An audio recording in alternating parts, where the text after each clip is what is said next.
Okay, here's the next part of the reading of the Alpha's Maid. You stupid phone, don't lean back on me. I want it to show more than just my head. Okay, anyhow, I went back just a little bit to kind of catch up, so here we go. I didn't dare to look up. My heart was beating a million miles a minute as I quickly scanned for the area for a clean slip away. The forest didn't seem that far away. Please, Alpha, Dylan begged, and I rolled my eyes. I heard Dylan use this tone a million times before in front of social workers, loan sharks, and even me. It was his pity me tone. Usually worked like a charm since he even knew how to force a tear down his cheek. Took me some time, but I finally became immune. I almost scoffed. Actually, I did. Just didn't notice that the Alpha also noticed my irritation and disrespect towards my brother. Please, just 2 minutes. The Alpha let out a small annoyed growl, rubbing the brim of his nose. Make it quick, he growled, leading the way into his house. I followed them, closing the door behind me. Everything inside was dark, but it could be bright as day. I'd still managed to spot the plain, sparsely furnished living room.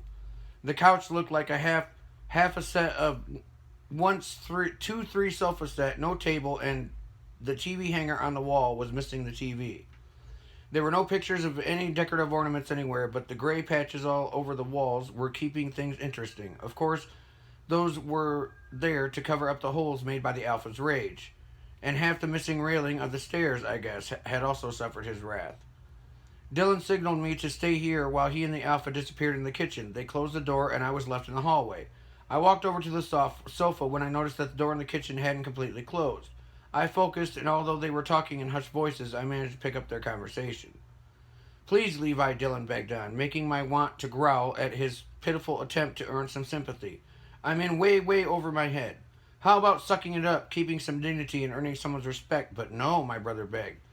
I felt a rush of shame and anger wash over me, making my wolf pace. She felt the same, but kept it at bay for the simple reason because he was our brother. And I already told you 8 years ago, the Alpha answered, unaffected. That's not my problem anymore. I grinned, served him right. I just need someone to look after my sister, he continued, now really catching my interest. He did? What? He was expecting me to stay here? Please, he continued quickly, as I could guess that the Alpha's expression mirrored my own. Uttered shock and disbelief. I'll fix this mess and I'll be back within a week or two. And I'm supposed to take your good word for it, the Alpha continued, his voice sounding as sarcastic as the word suggested, before growling again. Dylan, you made your bed, now lie in it. But she's innocent, Dylan started, but he was cut off by a loud growl that made him go silent instantly. Do not use your sister against me, he spat between his teeth, remembering at the last minute to keep his voice low. You prefer that I'll bring her along? Dylan continued anyway, daring to defy his Alpha. You know that where I'm going. Oh, fuck you, Dylan, the Alpha laughed sarcastically, clearly annoyed with my brother. That shit again? Seriously. Almost dying didn't teach you a lesson the last time to not fuck with vampires. My heart sank and even my wolf whimpered a little. Vampires were our natural enemy. Not that we waged open wars on each other like in the old times. But with modern times came the time of modern wars, money. Vampires and werewolves both used human businesses to sustain their packs' covens. And in the world of the supernatural, you couldn't call the cops if a mate or a beloved went missing. It was a dirty, tricky, and bloody business, which was why every pack and every coven wanted the strongest to lead, so their families and loved ones were protected. Ever since Alpha Stone took over the pack some 8 or 9 years ago, there hadn't been a single vampire abduction or of a black lunar member. I told you, Dylan grinded between his teeth, pulling out the stops to obtain whatever sympathy he could get, and for once I was hoping it would work. I wasn't exactly thrilled about the situation, but if it was vampires Dylan was running away from this time, I was all about hiding. Vampires weren't necessarily bad as long as you weren't a werewolf.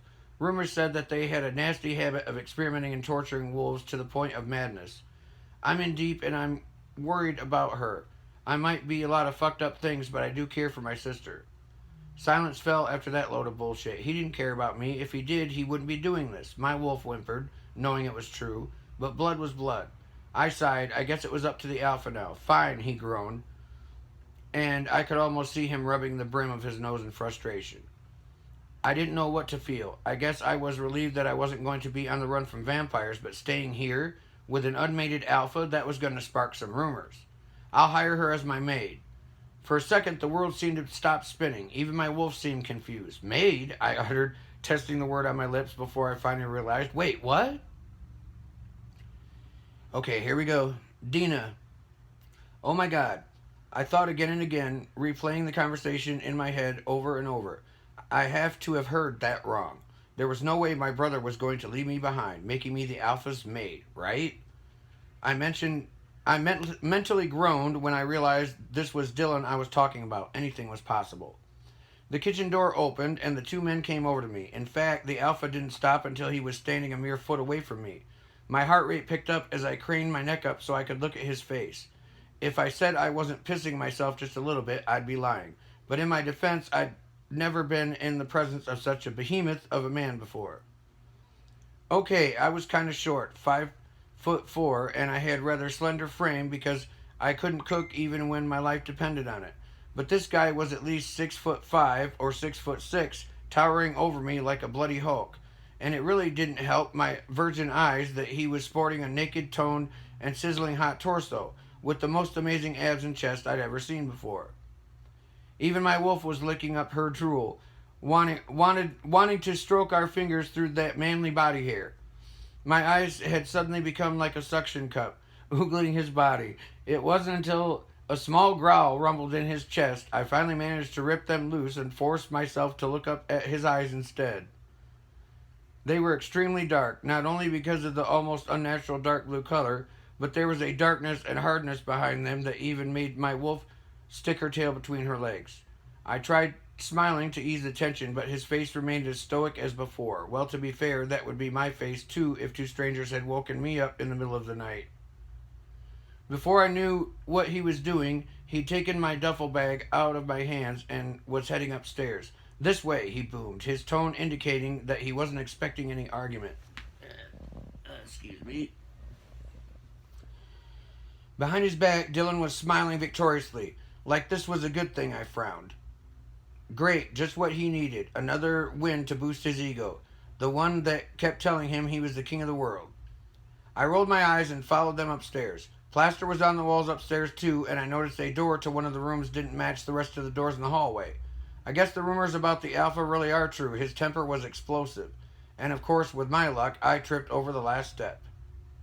Fuck, I muttered, and my wolf was, like always, resolving the situation by growling at the step. I rolled my eyes at her before noticing both males looking at me strangely. I quickly muttered an apology, feeling my face turn hot in embarrassment. The Alpha didn't seem to care, but Dylan was looking at me like I was ruining something for him. I glared back at him. He was getting rid of me. Wasn't that what he wanted? Your room, the Alpha announced, bringing me out of my glare competition with Dylan. He dropped my bag on the bed before heading towards us again. Thanks, I muttered, walking into the room. To my surprise, it was actually pretty nice. A single bed, a dresser, and a closet, none of it broken. There was even a painting on the wall and no plaster. Must be the guest bedroom. Thanks again, I heard Dylan say to the Alpha, who only growled in response. My stomach clenched. He definitely didn't want to do this, and no matter what Dylan said, I knew I was going to be the one who had to sort things out. Tomorrow I'll start looking for my own place, I thought, although finding anything that could fit my budget and close to campus would be nearly impossible. I was, in a nice way, broke. And if I didn't attend school, I'd lose my scholarship. But then again, if I was to work for the Alpha as his maid, I might just as well say goodbye to that dream. Perhaps I could talk to the Alpha about it. Because he seems like such a reasonable and talkative guy. The words pressed into my head came from my wolf. I hate to give it to her, but she kind of had a point. Alpha Stone didn't do negotiations. He set the law. I'll give you a moment, the Alpha muttered, leaving us alone. Dylan closed the door, so it was only me and him. I didn't know what to say. It was always like this with Dylan. He got into trouble, and I'd have to be the one who sorted things out. To be honest, I was sick of it, but what could I do? I'll be back as soon as I can. 2 weeks tops, he said, taking a step forward and reaching out for my hand. I tried not to roll my eyes at him. No, he wasn't. Sure, I muttered, not really in the mood for his false promises. I'll just slave away here in the meantime and get kicked out of college. I'm sure that the college will understand, he started with his usual smug grin, like nothing in this world really mattered unless he said it did. It was a scholarship. I don't know if it's Dyer, Dylan, or what, but I barked at him, cutting him off. It's a D-Y. Must be Di. I highly doubt it. So he's Lady Di. I knew that getting into a fight with Dylan was pointless because he'd just beat the crap out of me if I didn't comply. But that didn't mean I'd stop voicing my hate and disgust for his reckless behavior, not to mention this, whatever this was. I was an unmated female, the alpha was an unmated male. Did he have any idea of how many rumors that was going to spark? And his maid? Seriously? Wasn't it enough that his gambling and stupidity was ruining and dishonoring our family name? He had to drag me into it as well? It will be a week, 2 max, Dylan said in his usual calm tone, pissed that his charms didn't work. When he noticed that I didn't believe him, he added his famous "I promise."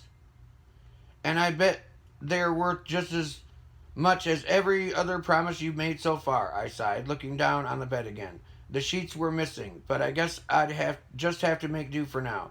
Dylan didn't reply, but turned around and was just about to leave when the usual sudden rush of fear and anguish rushed over me. The anxiety of the wolf, the dread of being alone. Take care? The words were barely audible, but Dylan picked them up perfectly. He stopped and turned around, giving me that usual and confident smirk of his. You too, sis, he said, like everything was fine. I mentally sighed. He was never going to change. I love you. I didn't believe him. Love you too, I answered anyway, and watched him opening the door. Outside, the alpha was waiting, and my stomach clenched as I realized that he'd heard every word of that conversation. Dylan gave him a quick nod before disappearing down the hallway. I walked over to close the door, but quickly noticed that every move I made was being carefully observed by the alpha. To be honest, it scared me shitless. The man could overpower me with one hand tied behind his back, and with one glare my wolf would submit to him, making every struggle I put up nothing but a show. For crying out loud, the man had killed members of his pack for less. I finally reached the door, eager to put a wall between me and the man in the hall, but instead he came over, meeting me in the doorway. My heart dropped and my wolf whimpered. 1,000 horror scenarios rushed through my mind, and once I realized that no one